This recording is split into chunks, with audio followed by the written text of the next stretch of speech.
September 1953. A young Mexican-American extra is dragged off a Hollywood soundstage in handcuffs, accused of stealing $2,000 worth of props. His career is over before it started, but Gary Cooper sees something that day that nobody else notices. And what he does next will cost him a major studio contract. Here is the story. Paramount Studios, Los Angeles. September 14th, 1953. Stage 7. They're filming a Western. Big production. $3.2 million budget. Cooper is the star. 52 years old. Tall, weathered. Still the most respected leading man in Hollywood. It's 2:47 p.m. Lunch break just ended. The crew is reassembling. Grips moving equipment. Extras finding their marks. Then the shouting starts. 2 security guards march across the soundstage. Between them, a young man. Dark hair. Brown skin. Maybe 22 years old. His name is Miguel Sandoval. He's been an extra on this picture for 3 weeks, $12 a day. Enough to help his mother pay rent in East Los Angeles. The guards have his arms twisted behind his back. His face is pressed toward the concrete floor. "Found him in the prop warehouse," one guard announces. "Caught red-handed." The assistant director steps forward. "What did he take?" "Silver pistols, the matched pair. Worth $2,000 easy." Miguel's voice is desperate. "I didn't take anything. I was looking for the restroom. I got lost." Nobody listens. Nobody cares. A Mexican kid on a studio lot, found near expensive props. The math writes itself. The production manager appears. Gray suit, clipboard, face like stone. Get him off the lot. Call the police. And make sure his name goes on the blacklist. Miguel's eyes go wide. "Please, I have a family. My mother is sick. I didn't steal anything." The production manager doesn't even look at him. "Get him out of here. We're behind schedule." Before we continue, quick question for you. Where are you watching from today? Drop your state or country in the comments. Let's see where Cooper's fans are around the world. Cooper is standing 40 feet away, watching. His face shows nothing, but his eyes are tracking everything. He sees the guard's grip, too tight, unnecessary force. He sees Miguel's shirt, torn at the collar, fresh tear. He sees Miguel's hands, empty, no bulge in his pockets, no bag. And he sees something else, something nobody else notices. Near the prop warehouse door, 30 feet from where they grabbed Miguel, stands a white man in his 30s. Crew member, lighting technician, name's Harold Brennan. He's watching the scene with a strange expression. Not shock, not concern, relief. Cooper's been in Hollywood 30 years. He knows that expression. That's the face of a man who just got away with something. Cooper walks forward, slow, deliberate. The set goes quiet. When Gary Cooper moves with purpose, people pay attention. He stops in front of the production manager. "Hold on." The manager looks up, irritated but cautious. "This is the star. You don't dismiss the star." "Mr. Cooper, we're handling this. The boy was caught in the warehouse." "Was he caught with the pistols?" "He was near them. Near them. But not with them." The manager's jaw tightens. "Mr. Cooper, with respect, this isn't your concern. A man's being accused of theft on my picture. That makes it my concern." Cooper turns to the security guards. "Where exactly did you find him?" The first guard shifts his weight. "In the warehouse, near the cabinet where the pistols are stored." "Near, but not at." "He was walking toward the exit when we grabbed him." "Walking toward the exit, with empty hands." Silence. The guard doesn't respond. Cooper looks at Miguel, really looks at him. The boy is terrified, shaking, tears on his face, but there's something else in his eyes. Truth. Cooper's played lawmen, soldiers, heroes for 3 decades. He's studied faces, practiced reading them. This boy isn't lying. "Let him go." The production manager steps forward. "Mr. Cooper, I can't do that. Studio policy requires—" "I said let him go." Cooper's voice doesn't rise. Doesn't need to. The temperature on that soundstage drops 10 degrees. The manager looks around. 60 crew members watching. Cameras idle. Lights hot. Every second of delay costs money. Mr. Cooper, if we release him and it turns out he's guilty, then I'll take responsibility. But you're not calling the police until we search everyone who had access to that warehouse today. The manager's face goes red. That's 40 people. Then start searching. We don't have time for this.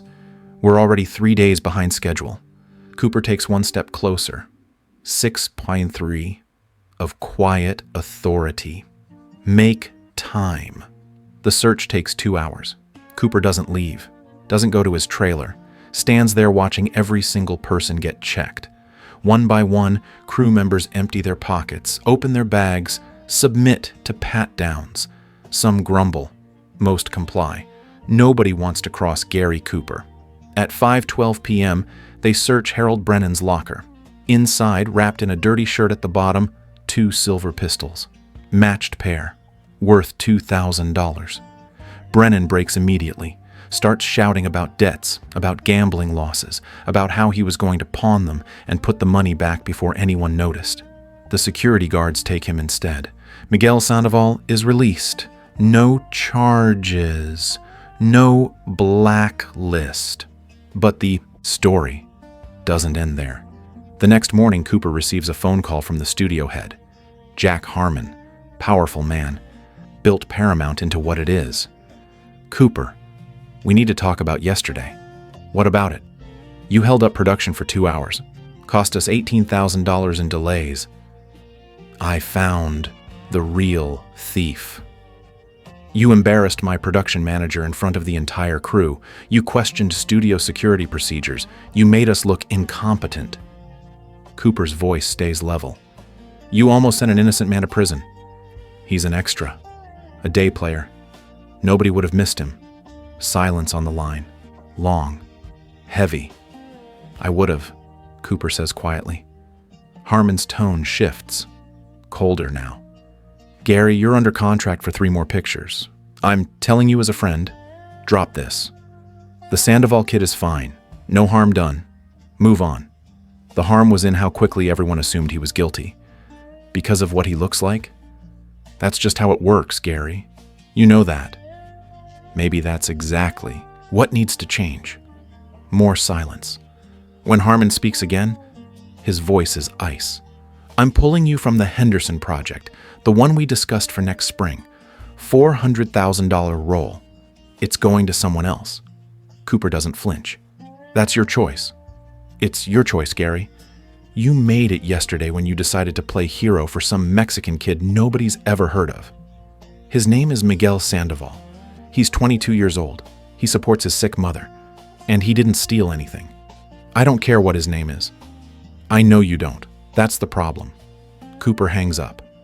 3 days later, the Henderson role goes to another actor. Cooper doesn't complain, doesn't talk to the press, just shows up on set, finishes the picture, does his job. But he does one more thing. He finds Miguel Sandoval's address, East Los Angeles, small house, peeling paint, dirt yard. Cooper drives there himself, Saturday afternoon, parks his car on the street, walks to the door. Miguel's mother answers. 50s. Thin, tired eyes. She recognizes Cooper immediately. Everyone does. Mrs. Sandoval? Yes? I'm Gary Cooper. I worked with your son on the picture at Paramount. Her face clouds with fear. Is Miguel in trouble? No, ma'am. The opposite. Cooper hands her an envelope. Inside, $500 in cash and a letter of recommendation on his personal stationery. This is for Miguel. I want him to take classes, acting if he wants, or something else, whatever he chooses, but he has potential. I saw it. Mrs. Sandoval stares at the envelope. Her hands are shaking. Mr. Cooper, I don't understand. Why would you do this? Cooper looks at the small house, at the woman who raised a son alone in a world that didn't want him, at everything this family has survived. Because someone should have done it a long time ago. Have you ever stood up for someone when staying silent would have been easier? That choice defines who we really are. Miguel Sandoval uses the money for night classes. Acting at first, then business administration. He works days as a grip, nights as a student. Takes him 6 years, but he finishes. 1959, he opens a small equipment rental company, serves film productions, grows slowly but steadily. By 1972, Sandoval Equipment Services is one of the largest Latino-owned businesses in the entertainment industry. 85 employees, $2.3 million annual revenue. Miguel never forgets. In his office, framed on the wall, Gary Cooper's original letter of recommendation. Next to it, a photograph from September 1953. Miguel in his extra's costume standing near stage 7, the day everything almost ended. Under the frame, a small plaque. He saw me when nobody else would. Every year, Sandoval Equipment offers scholarships to young people from East Los Angeles who want to work in film. They call it the Cooper Fund, unnamed for legal reasons, but everyone who works there knows the story. When Gary Cooper dies in May 1961, Miguel attends the memorial service, stands in the back, doesn't speak to anyone, just pays his respects. That night, he writes a letter to the Cooper family. 4 pages, tells them everything. The accusation, the arrest, the search, the envelope, everything their father did that nobody ever knew about. "Your father saved my life," he writes. Not dramatically, not heroically. He just saw injustice and refused to look away. He lost a $400,000 role protecting a day player he'd never met. He never mentioned it again, never asked for gratitude. That's the kind of man he was. The letter reaches the family. They read it together. Some of them cry. Years later, when biographers ask about Cooper's character, his daughter mentions the Sandoval story. It becomes a footnote in the histories. A small moment in a large career. But for Miguel, it was everything. In 2003, Miguel Sandoval dies at 72. Successful, respected, surrounded by family. His grandson finds the framed letter while settling the estate, reads it for the first time. Learns about September 14th, 1953. He donates the letter and photograph to the Academy of Motion Picture Arts and Sciences. They display it in a small exhibit about Hollywood's unsung stories. The placard reads, "Gary Cooper didn't just play heroes on screen. He was one when the camera stopped rolling." 60,000 visitors see it every year. Most walk past. Some stop, read, understand. One man's choice to see another human being when the world wanted to look away. One moment of courage that cost $400,000 and a major role. One life changed forever because someone stood up. That's the legacy Gary Cooper left behind. Not the Oscars, not the famous roles, the quiet acts of decency that nobody was supposed to remember. But we remember. That's the story they never told. A Hollywood legend who chose justice over convenience, principle over profit. If these forgotten stories matter to you, consider subscribing. We're keeping real American legacies alive here. One question before you go. When did you last stand up for someone who couldn't stand up for themselves? And unfortunately, they don't make men like Gary Cooper anymore.